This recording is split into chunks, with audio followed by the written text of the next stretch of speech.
Ya, untuk analisis menggunakan Smart PLS, jadi yang pertama kita lakukan adalah persiapan datanya terlebih dahulu. Nanti datanya gunakan ini ya, data yang set data edit ini. Nah, sebelum kita melakukan analisis, jadi datanya itu harus kita rubah ke format CSV. Nah, untuk membuat format CSV caranya seperti ini.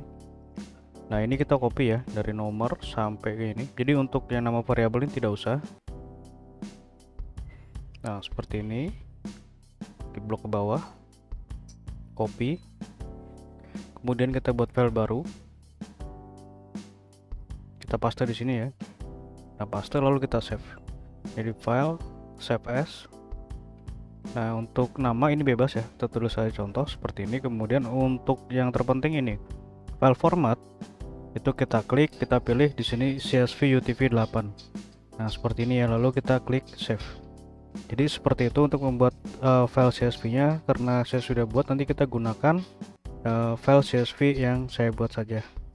Oke, setelah file CSV terbentuk, nah ini ya CSV-nya. Nah, setelah CSV terbentuk, kita buka aplikasi Smart PLS. Nah, di sini saya menggunakan Smart PLS versi 4.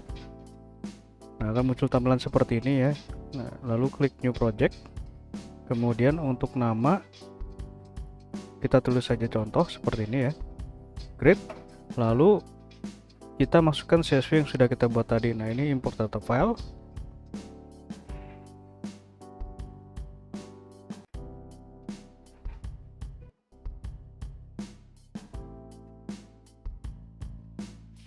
Nah, ini ya CSV. Open. Lalu kita klik import. Nah, seperti ini. Nah, ini adalah tanda ya kalau datanya itu sudah masuk ke dalam aplikasi Smart PLS, dan ini juga merupakan analisis dari deskriptifnya. Nah, misalkan kita ingin menginterpretasikan ini juga bisa. Ini tinggal kita copy saja seperti ini ya, copy to Excel. Lalu kita buka Excelnya, buat sheet baru, lalu paste. Nah, seperti ini, lalu dirapikan. Nah, seperti ini ya. Nah, ini adalah interpretasi yang sudah saya buat ya untuk deskriptifnya. Dan untuk keterangan ini berdasarkan dari ini ya, skor interpretasi ini. Nah, ini bisa diganti. Ini kan kriterianya seperti ini ya. Jadi kategori yang sangat tidak baik sampai ke sangat baik. Nah, ini bisa diganti, disesuaikan saja dengan penelitian yang sedang dilakukan. Oke, seperti itu. Nah, kemudian kita bisa klik back, lalu kita klik create model. Nah, untuk model type kita pilih saja, kita pilih PLSM. Kemudian untuk model name, contoh seperti ini ya, save. Nah, lalu kita masukkan data penelitian ini berkelompok sesuai dengan variabelnya. Seperti ini ya. Jadi Y1.1 kita klik dulu, lalu tekan shift, lalu kita klik Y1.10. Nah, di blok seperti ini lalu kita tarik. Oke, seperti ini ya.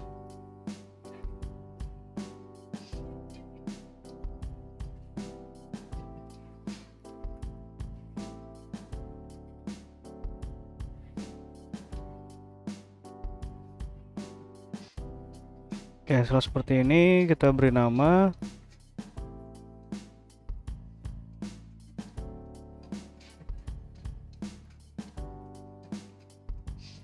Nah, untuk memberi nama kita tinggal double klik saja. Nah, double klik, paste ya seperti ini.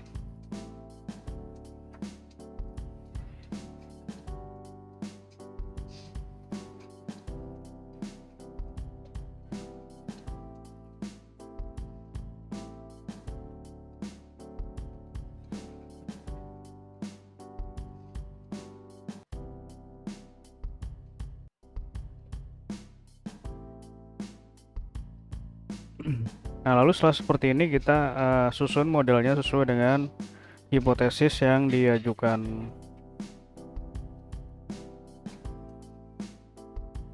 Nah, seperti ini ya modelnya.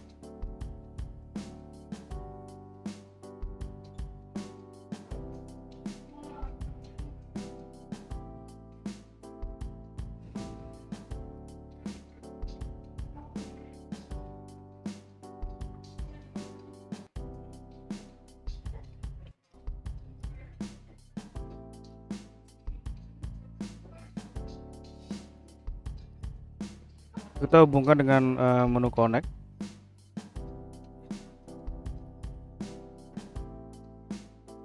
Nah, untuk membuat mediasi ya, pengaruh mediasi kita tarik dari Z ke sini, ke garis ini ya. Nah, kita tarik seperti ini dari Z ke X2. Nah, seperti ini. Nah, seperti ini ya. Nah, ini adalah untuk garis pad mediasinya. Oke, setelah seperti ini bisa kita save, lalu kita bisa lakukan analisis. Nah, yang pertama kita lakukan adalah ini deskriptif sudah ya tadi. Itu kita menguji outer modelnya terlebih dahulu. Nah, untuk pengujian outer model caranya seperti ini. Klik calculate, kemudian pilih menu Pales algorithm, lalu start calculation. Nah, ini adalah hasilnya ya dari Pales algorithm. Jadi Pales algorithm ini ada pengujian outer dan inner. Nah, untuk hasil ini bisa kita save. Nah, ada dua cara ya meng-save-nya. Kita bisa save di dalam aplikasi Smart Pales atau di luar dari Smart Pales. Untuk di dalam Smart Pales kita tinggal klik ini save. Untuk file name kita bisa ganti sesuai dengan tahapannya. Nah, ini adalah Pales algorithm. Create. Nah, lalu untuk di luar aplikasi Smart Pales seperti ini ya. Nah, ini. Nah, seperti ini ada Pales algorithm. Nah, caranya klik Excel, lalu export. Lalu tinggal kita save saja sesuai dengan tahapannya. Contoh seperti ini ya, Pales algorithm. Nah, nanti tinggal kita save. Dan nanti hasilnya itu berupa ini ya. Hasilnya akan berupa Excel seperti ini. Nah, seperti ini hasil outputnya. Oke, seperti itu ya cara meng-save-nya. Dan ini dilakukan sama ya di setiap pengujian. Cara meng-save-nya sama. Nah, ini sudah bisa kita interpretasikan. Jadi yang pertama kita lihat adalah nilai dari outer loadingnya terlebih dahulu. Nah, outer loading ini harus di atas 0,70. Nah, di sini kita bisa lihat ya. Nah, untuk loading semuanya sudah di atas 0,70 yang ditandai dengan warna hijau. Nah, maka untuk seluruh kuesionernya ini dinyatakan valid. Nah, kemudian untuk nilai AVE ini ya. Nah, AVE ini adalah validitas dari variabel laten yang biru ini.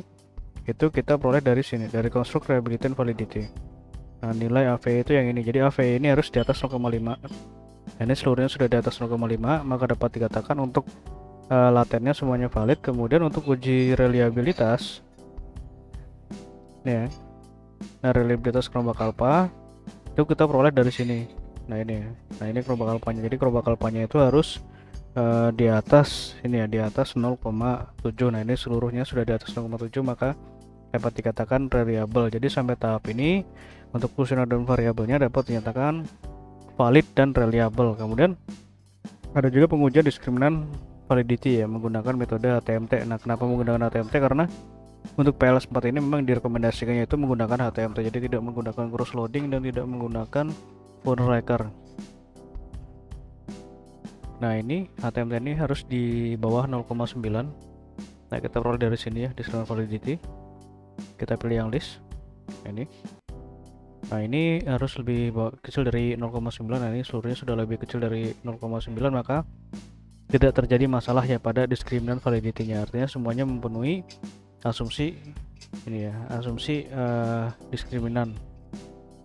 Nah, kemudian ada pengujian inner model. Nah, inner model ini yang pertama kita lihat adalah Goddess of Fit Index atau GOF Index. Nah, untuk GOF Index ini dihitung secara manual. Di sini ya, di sheet Pales algorithm nanti ada GOF test. Nah, ini. Jadi di sini ada rumusnya. Nah, kita menghitung ini ya. Nah, ini rataan dari AVE. Kemudian ada rataan dari R square ini ya.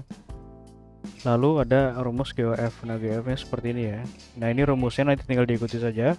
Nah, ini adalah nilainya 0,618. Nah, nilai ini nah ya. Kemudian kita lihat di kriterianya. Nah, ini tergolong masuk ke dalam kategori GOF yang tinggi, maka untuk model penelitian ini bisa digunakan untuk pengujian hipotesis ya. Nah, selanjutnya adalah menguji multi collinearitas atau collinearity assessment. Kita peroleh nilainya dari sini ya. Collinearity statistik yang fifth. Kita pilih yang inner model list. Nah, ini. Jadi ini nilainya harus di bawah 5. Nah, ini seluruhnya sudah di bawah 5, maka dapat dinyatakan ya tidak terjadi masalah untuk multi collinearitasnya. Kemudian Selanjutnya adalah coefficient of determination atau R-square. Untuk R-square kita peroleh dari sini. Nah ini ya R-square-nya. Jadi R-square ini nilainya menunjukkan besaran pengaruh variabel independen terhadap dependen secara bersama-sama.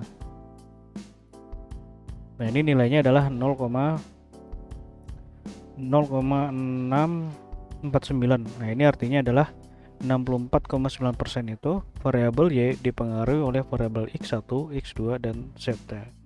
Sedangkan sisanya dipengaruhi oleh variabel lain di luar dari model penelitian ini. Nah kemudian ada pengujian predictive relevance nanti kita lakukan ya. Nah kita lompat dulu ke effect size atau F-square. Nah untuk F-square kita peroleh nilainya dari sini ya. Nah kita peroleh nilainya dari sini F-square. Nah kita gunakan yang list. Nah F-square ini menunjukkan besaran pengaruh variabel independen terhadap dependen secara individu ya, atau secara parsial. Jadi X1 terhadap Y, X2 terhadap Y, dan seterusnya. Nah ini adalah nilainya. Dari nilai itu kita lihat di kriteria di atasnya ini ya. Nah jadi dikategorikan itu masuk ke kategori kecil, sedang, atau besar. Contoh seperti ini, X1 terhadap Y memiliki F-square 0,356. Nah ini masuk ke dalam kategori besar ya, seperti itu. Dan untuk pengujian chi-square predictive relevance caranya seperti ini. Ini kita back dulu, calculate, kemudian pilih menu blindfolding, lalu start calculation ya. Nah ini adalah nilainya 0,367. Jadi nilai chi-square ini adalah nilai untuk memprediksi ketepatan model ya, ketepatan model ketika model ini dilakukan penelitian ulang, apakah nilai R-square ini ya, R-square ini akan berbeda atau tidak. Nah kita lihat, jadi ketepatan modelnya di sini untuk R-square-nya, untuk chi-square-nya adalah masuk kategori besar. Artinya adalah ketika penelitian ini dilakukan penelitian ulang menggunakan data yang sama, kuesioner yang sama, dengan jumlah responden yang sama, maka hasilnya akan mendekati hasil yang sudah dilakukan ini ya. Nah ketepatannya tinggi artinya. Oke, selanjutnya adalah pengujian uji hipotesis. Nah hipotesis caranya seperti ini. Kita back dulu ya, calculate, kemudian pilih menu bootstrapping, lalu start calculation.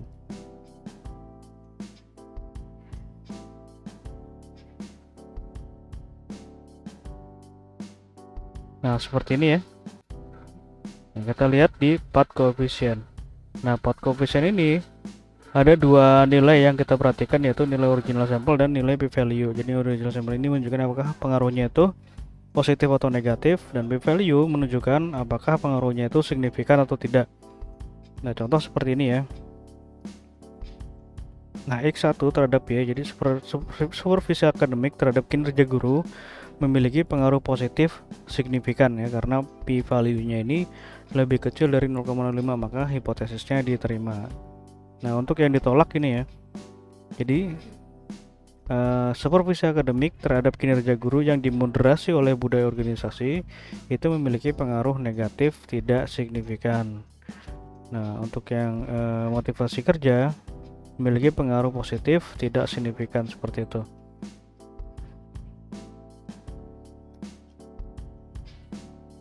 Nah, seperti itu ya untuk analisisnya. Ini juga sudah saya lengkapi dengan lampirannya, dan terima kasih.